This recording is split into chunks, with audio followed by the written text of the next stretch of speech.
Oh yeah. Doesn't this sunshine feel so good?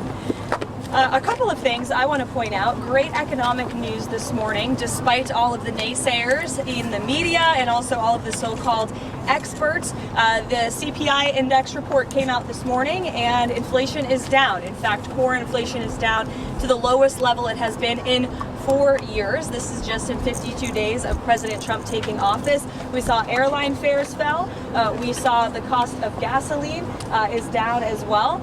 We also saw a $1 billion investment this morning from GE Aerospace. We saw Asahi, the Japanese beer company, announce that they're going to move manufacturing and investments to the great state of Wisconsin in response to President Trump's 25% tariffs on steel and aluminum, which you all know went into effect last night. So this is all good news for the American people, and it also shows that you can effectively utilize tariffs to bolster your industries here at home while driving down the cost of living for the American public through deregulation and through energy. And we know President Trump is intent on passing his big tax cuts later this year. We're calling on Congress to do it. We also had a big win on Capitol Hill last night. As I talked to you all in the briefing yesterday, the president strongly supported the continuing resolution. He continues to support the continuing resolution.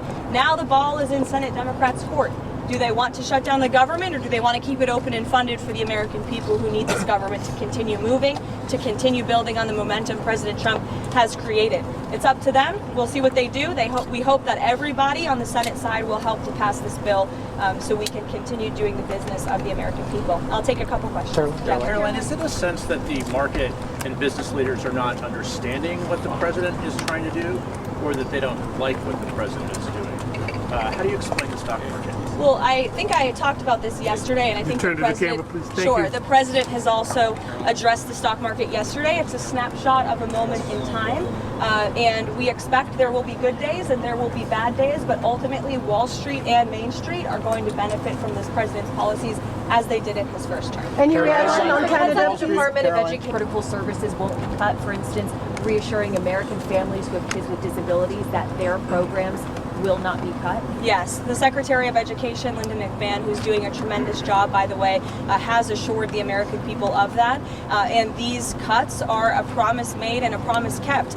There is no reason that we should be spending more than most developed countries in the world, and our education system is failing. If you look at our nation's report card, 8th graders are not reading at the rate that they should. 4th graders are not learning math at the rate that they should. And so we have a problem with our education system. Nobody disagrees with that, but a lot of people seem to disagree with actually doing something about it and changing the status quo. So the president wants to return education back to the states, empower those closest to the people to make these very important decisions for our children's lives, and this is a first step in that process.